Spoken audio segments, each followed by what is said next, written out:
July 31 లోపు రైతులకు 1.5 లక్షల వరకు రుణమాఫీ రెండో దశ అమలు చేస్తామని తెలంగాణ ముఖ్యమంత్రి అన్నారు.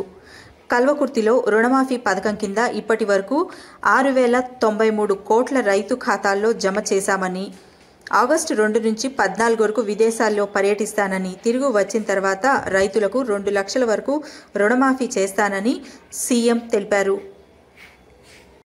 రైతాంగానికి నేను మాట ఇస్తున్నా, జూలై 31 తారీఖు దాటకంటే ముందే 1,50,000 రూపాయలు ఉన్న ప్రతి రైతుకు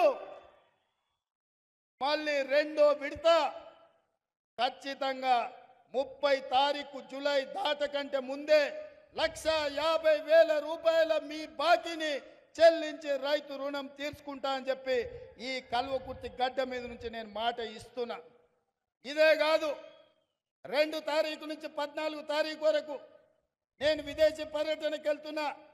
వచ్చిన ఎంబడే 2 లక్షల రూపాయల వరకు రైతులకు ఉన్న రుణాలను మొత్తాన్ని ఆగస్టు నెలలో పూర్తి చేసి మీకు ఇచ్చిన మాట నిలబెట్టుకొని తెలంగాణ రైతాంగం యొక్క రుణం తీర్చి మీ రుణము తీర్చుకునే బాధ్యత ఇచ్చినందుకు మీకు కృతజ్ఞత చెప్పుకునే అవకాశం ఆగస్టు నెలలో నేను తీసుకుంటాను తెలియజేస్తున్నా. అందుకే